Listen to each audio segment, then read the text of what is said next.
Hello everyone, my name is Haider, and today we are going to start with a series of lectures on general anatomy, which is the base of anatomy and anatomical terms, because human body consists of thousands of structures, and for such a huge number of structures there are some special terms, mostly derived from Latin and Greek languages, and they have been devised.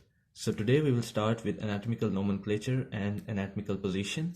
Let's see what is anatomical position. As far as it is regarded to the anatomical position, in this position the body is regarded as standing erect, and it is also a standard position which is known as anatomical position. In it, the features are that the body, the person or the patient is standing erect, eyes looking forward to the horizon, upper limbs hanging by sides, and the palms of the hand facing direct forward, with the feet together with the toes pointing forward. This is anatomical position which we take and which is accepted universally.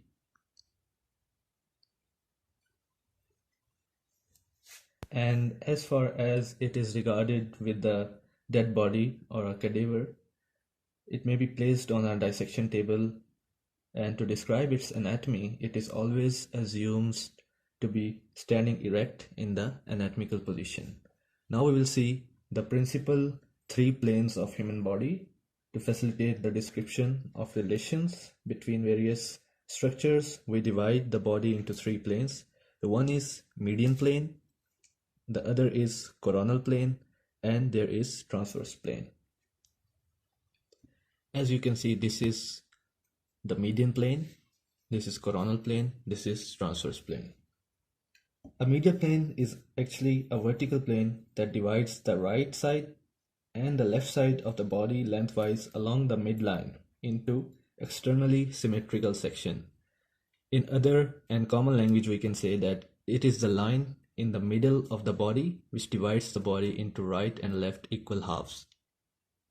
The median plane is also called mid-sagittal plane, and the edges of the plane on the front and back of the body are known as anterior and posterior median lines. Any plane parallel to the median plane is called sagittal plane or paramedian plane.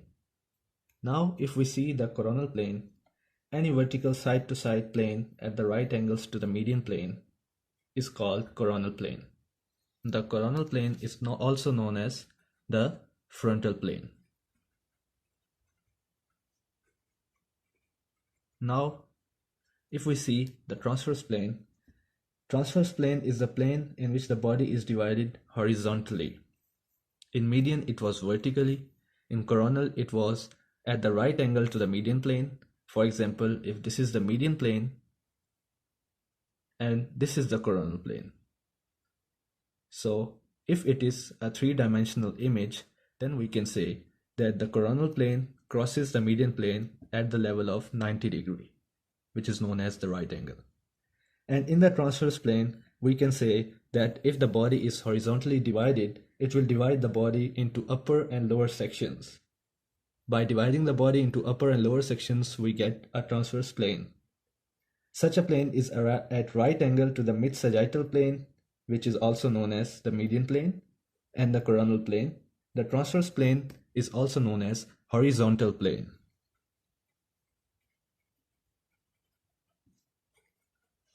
We call it horizontal plane because it divides the body horizontally into superior and inferior part. We will come to what is superior and inferior as far as it is concerned with the general anatomy. And if we talk about the median plane, its name is also known as the mid-sagittal plane. It is known as sagittal because there is a sagittal suture in the skull,